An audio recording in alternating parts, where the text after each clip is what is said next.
to my ASMR Halloween spooky skeleton Halloween tutorial, and I really hope you enjoy watching it.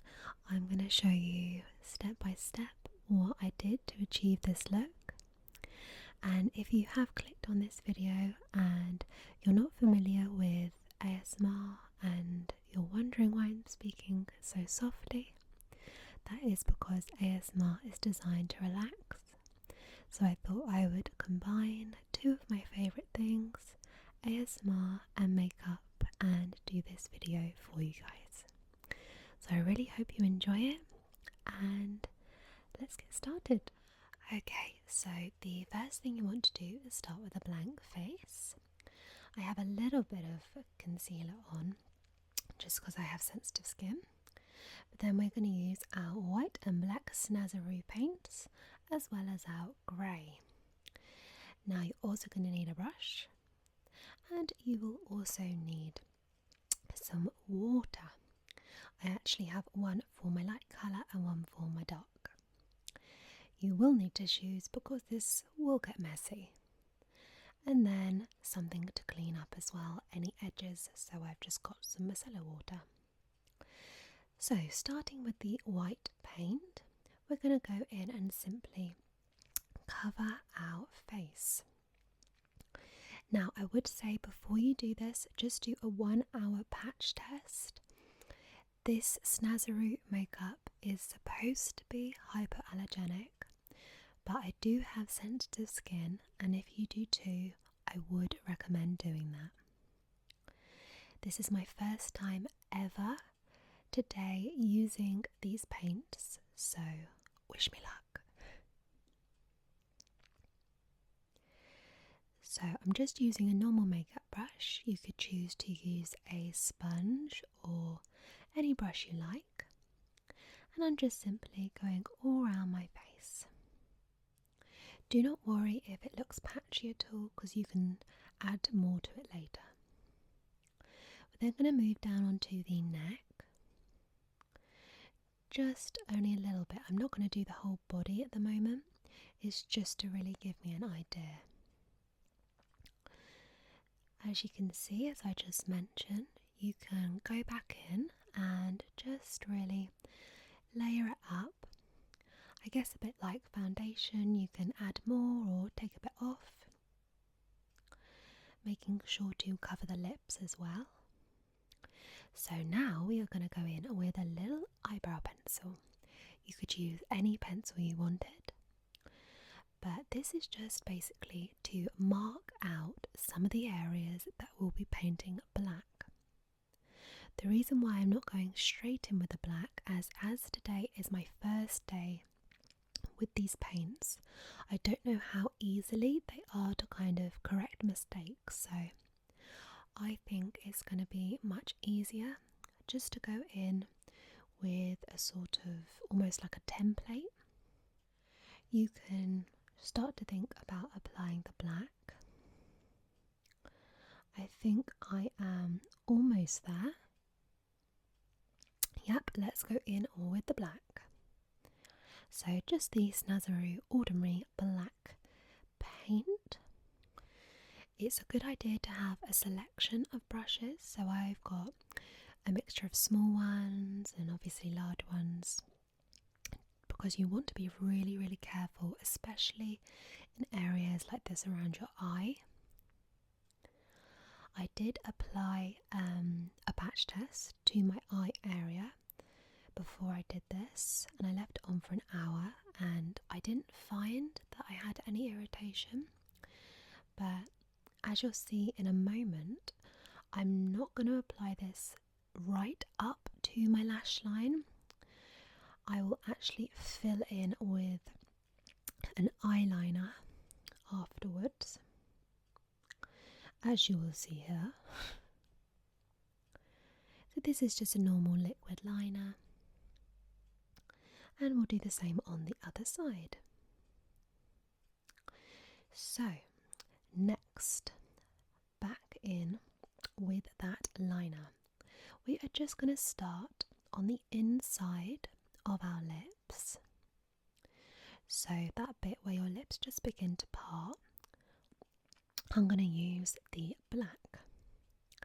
Now I will also be adding to this with the black paint, but I chose just to start off with the liner purely because I wasn't too sure if the black would taste weird. I know that sounds strange, but I just wanted to kind of be sure that I had at least something kind of on my lips that was alright, and then I could kind of go over if I needed to.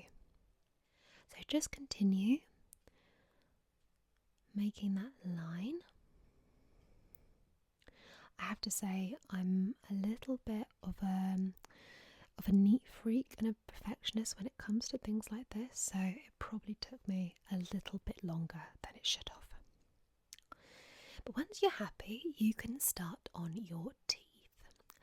Now the teeth were my least favourite part of doing this because I have no idea why, but I've discovered that my lips are ridiculously ticklish when it comes to applying something like a liner to them. So I'm using the paint here obviously to draw on the teeth, but my lips are just, I don't know, super sensitive. But anyway, I made it through, and you're just going to draw the teeth on the tops and the bottom rows, just extending out to that line. On the top half you'll notice it's kind of like an open tooth, if that makes sense, so it's kind of open at the top.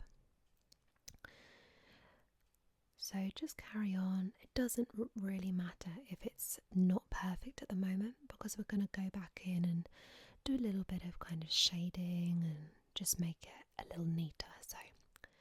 So the next thing we are going to do is grab our grey. Now the grey I'm going to use for shading.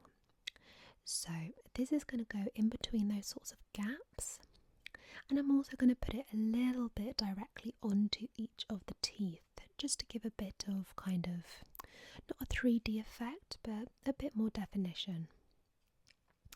And it breaks it up a little bit as well from the rest of the face. And you can just simply start to use that grey and just blend out of each end. Now, as you can see, I'm just literally using a little brush and just blending out. I really am using a light touch here. This is nothing extraordinary, no real pressure, just blending it out a little bit. I then also take it underneath, and that, I suppose, is to give more of the 3D look, just that extra bit of definition and a bit of shadow. And then you can take your black liner and just simply, again, go in for a bit of that definition. Okay, I think I am pretty happy. So now what we can do is start with the black and start with the definitions. So let's go in for that little nose. So just make sure you're happy. I'm going to go in with a little bit more. Again, I'm using quite a small brush here, so just going quite gently. And now we are going to go for those hollows and around the edges. So you are really just trying to create that illusion of cutaways. That's all you're really doing. And I'm just using a sponge, a little beauty blender, to just blend it out and give that kind of gradient shadowed effect. I have to say, I think that's probably the easiest way to get the gradient look. I know a lot of people spend time with the brushes, but if you actually look at the effect there, that took hardly any time, and I think the final effect is quite good. So just carry on blending until you're happy. And then we can move in with the rest of the black. So taking it back from those little kind of cheek hollows, bringing it back near the ear. So going up into the skull and the hairline.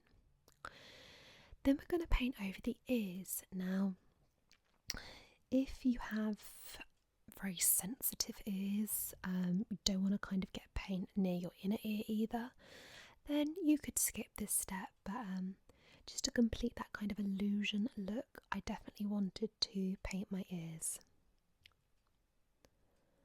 Although I have to say, I still have black in my ears as I'm doing this voiceover, so maybe I should have stuck something down my ears like a bit of cotton wool.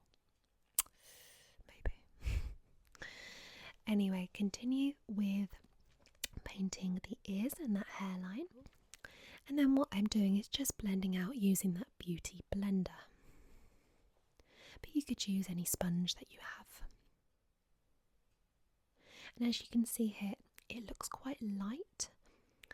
But I've just gone in and darkened the area again.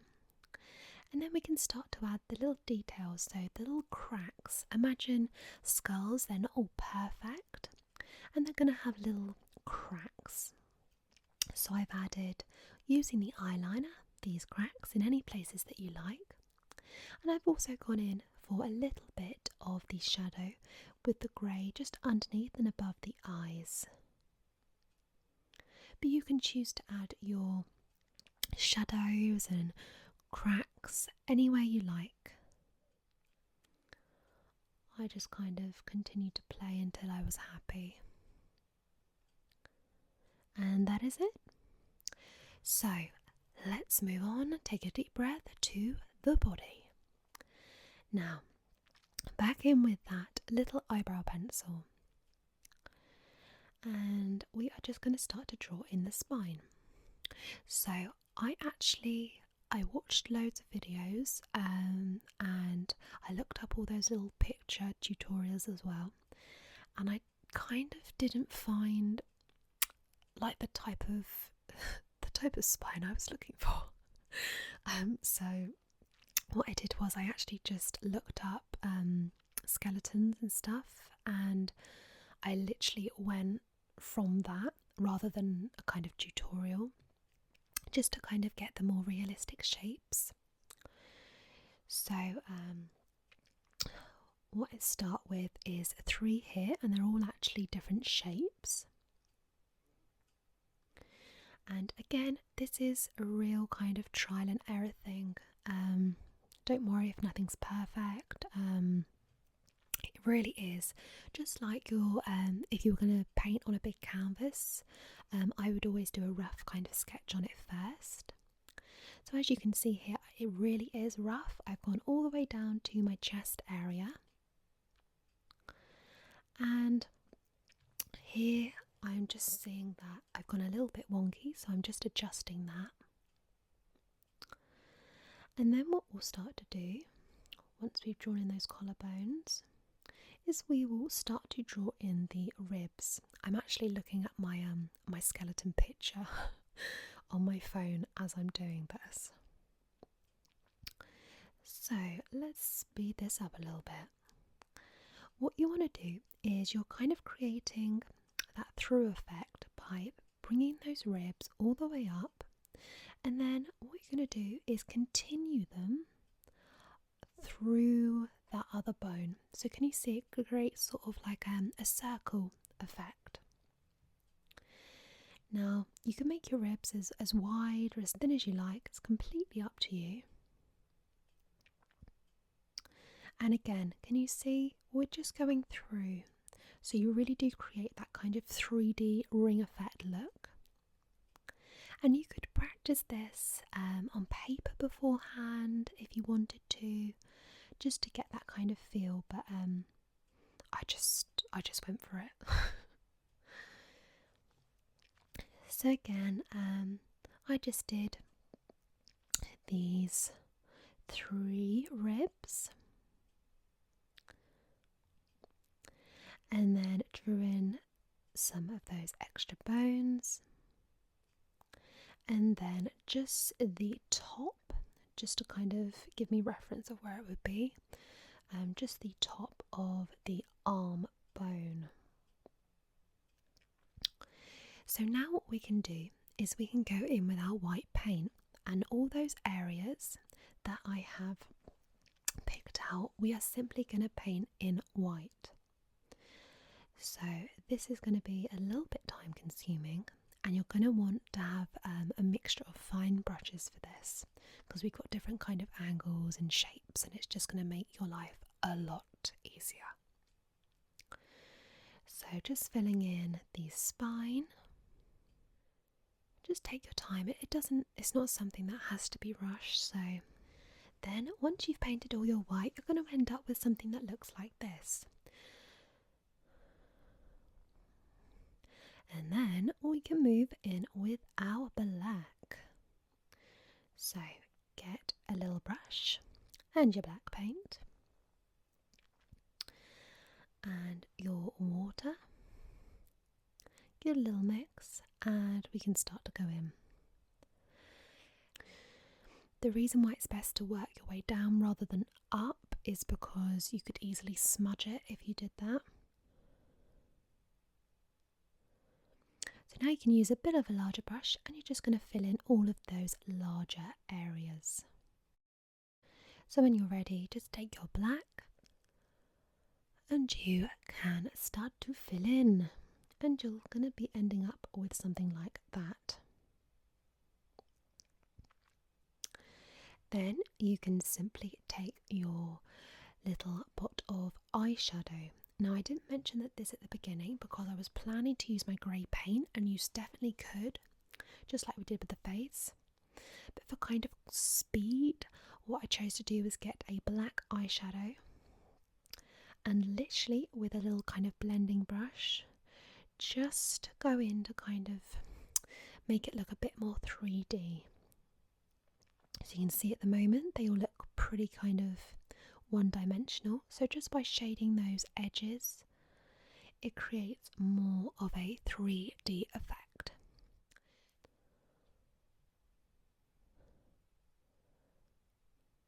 And you will end up with something like this. Ta-da!